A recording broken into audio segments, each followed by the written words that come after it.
Bayangkan ketika orang-orang Belanda yang tinggal di perkampungan di Belanda ini belum kenal teknologi, belum ada listrik, penduduknya belum mengenal pendidikan, belum bisa baca tulis. Orang-orang masih menjemur pakaian cucian mereka di jalan-jalan seperti ini. Tapi ada satu hal yang menarik. Di antara kehidupan yang masih sederhana itu, ada kepala orang Jawa yang dipajang di satu tempat. Apa sebabnya? Ayo kita lihat.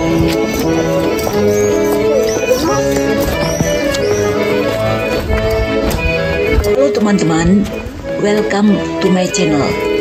Ini saya berada di kota Enkhuizen di Belanda. Di belakang saya itu adalah gambaran suasana pesta rakyat di Belanda pada ratusan tahun lalu. Warga berdansa dengan gaya busana pada masa itu pada sekitar abad 16 atau 17. Busana yang dikenakan wanita dan pria adalah busana yang digunakan kalangan menengah atas, misalnya para petani kaya. Untuk mencapai perkampungan ini, pengunjung harus memesan tiket di Zuiderzee Museum Enkhuizen. Kemudian pengunjung akan diantar naik bot selama 20 menit. Perkampungan ini disebut Zuiderzee Museum Outdoor. Dengan berkunjung ke tempat ini, orang bisa mengetahui bagaimana kehidupan orang Belanda ratusan tahun lalu ketika para pelaut Belanda menjelajahi berbagai wilayah di dunia, termasuk Nusantara untuk berdagang dan mencari rempah-rempah. Pada sekitar abad 16-17, rumah-rumah rakyat biasa di Belanda masih berukuran kecil. Umumnya halaman rumah warga ditanami sayuran dan kentang. Tampak di depan rumah ada kelom kayu khas Belanda. Ayo kita masuk ke rumahnya. Nah, ini dapurnya. Di meja makan tampak tiruan makanan pada masa itu. Yang berbeda dengan masa kini adalah tempat tidurnya. Pada abad lalu, rakyat biasa di Belanda umumnya tidur di dalam lemari. Ini adalah solusi mudah dan murah untuk melawan udara dingin. Waktu itu belum ada sistem pemanas ruangan modern seperti sekarang. Sementara itu, bahan untuk memanaskan ruangan seperti kayu bakar mahal dan terbatas. Sebagai solusinya, orang tidur di dalam lemari seperti ini. Sekarang orang Belanda tidur di kamar tidur biasa, bukan di dalam lemari seperti pada abad lampau. Di halaman luar ada sumur yang tertutup. Di dekat sumur ada WC. Dulu letaknya masih di luar rumah. Berbeda dengan dulu, di rumah-rumah Belanda sekarang sudah tidak ada sumur. WC dan kamar mandi letaknya di dalam rumah. Di salah satu rumah ditunjukkan kondisi rumah pada ratusan tahun lalu. Ada wanita tua yang berpakaian tradisional. Ibu ini membuat masakan khas Belanda dengan alat-alat masak pada masa itu.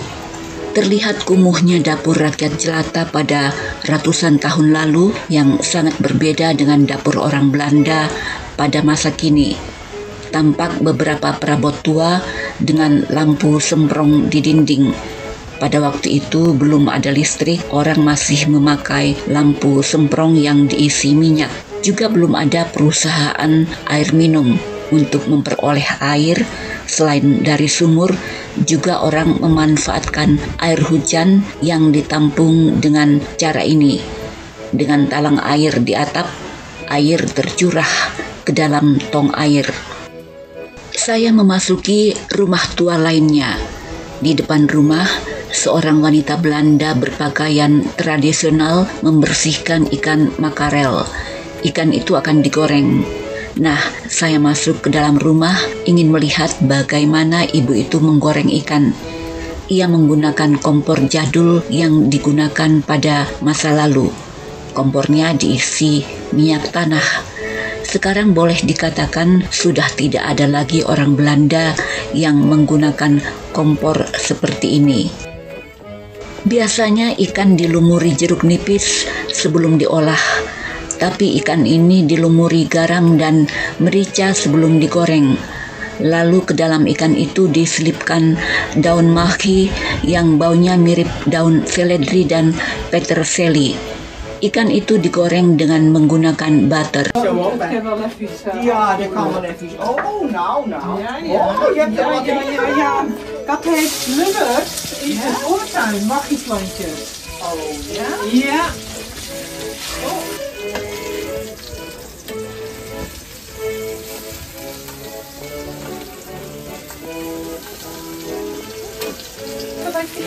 Moet je even kijken, kijk, dit is een makreel wordt gebakken. Zie je dat?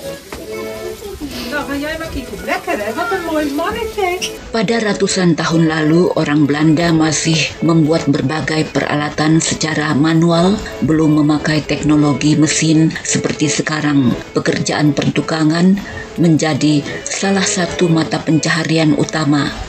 Ini tempat pertukangan yang membuat aneka sepatu.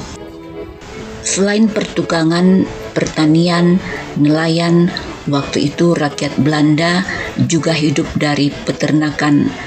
Sumber pemasukan terbesar bagi kas negara Belanda pada masa itu adalah dari perdagangan internasional melalui pelaut-pelautnya yang berlayar ke berbagai wilayah di dunia, juga ke Nusantara. Pada masa itu Belanda termasuk salah satu negara yang sudah maju dalam industri maritim sehingga bisa berdagang dalam armada besar ke seluruh dunia. Waktu itu Belanda sudah punya 2 perusahaan dagang yang terbesar di dunia, yaitu perusahaan dagang VOC untuk wilayah timur dan WIC untuk wilayah barat. Pada masa itu masyarakat Belanda masih belum individualistis seperti sekarang. Mereka masih berbaur akrab dengan tetangga di sela-sela kesibukan mengerjakan pekerjaan sehari-hari di halaman rumah. Ini karena waktu itu orang belum mengenal yang namanya kerja di kantor. Orang-orang yang berprofesi sama biasanya tinggal saling berdekatan. Nelayan dengan nelayan, tukang dengan tukang, petani dengan petani, dan seterusnya.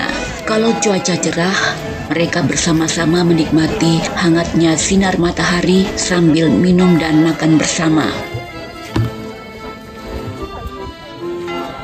Banyak orang belum memiliki jam dinding atau arloji. Untuk menandai waktu, mereka berpedoman pada bunyi lonceng gereja. Sampai sekarang, gereja-gereja di Eropa berbunyi setiap jam. Ini adalah peninggalan tradisi masa lalu untuk memberitahu penduduk jam berapa sekarang. Kalau jam 5 misalnya, lonceng gereja akan berdentang 5 kali.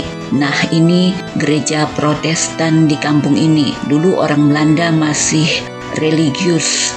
Setiap hari Minggu, pada masa itu, setiap warga wajib ke gereja. Bagaimana kalau ada warga sakit dan ingin membeli obat?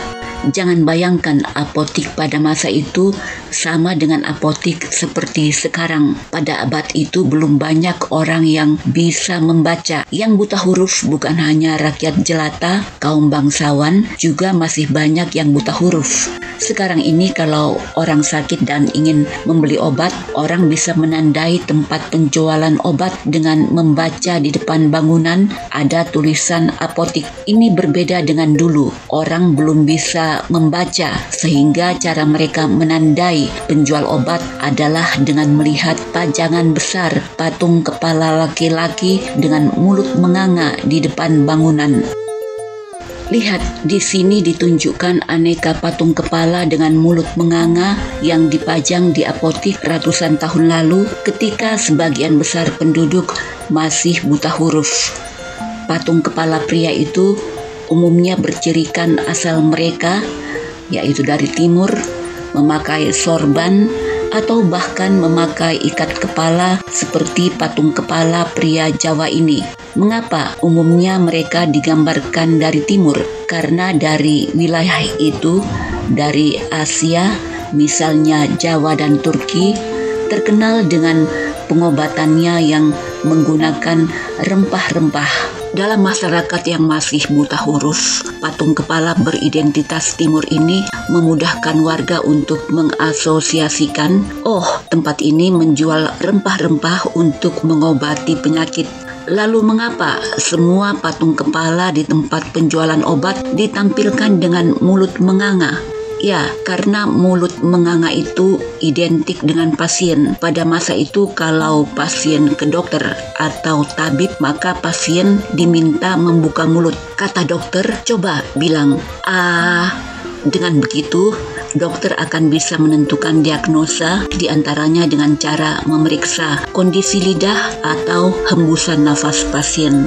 Dengan diagnosa itu akan diketahui obat apa yang akan diberikan. Pada masa belum ada obat-obatan kimia, obat yang diberikan adalah rempah-rempah dari timur. Oleh karena itu, tempat penjualan obat di Belanda dihiasi patung kepala pria dari Turki atau pria Jawa. Pada masa itu, pengobatan ampuh memang diidentikan dengan rempah-rempah dari dunia timur. Ya, keefektifan pengobatan rempah-rempah dari dunia timur pada ratusan tahun lalu sudah terkenal tidak saja di Belanda, juga di negara-negara lain di Eropa.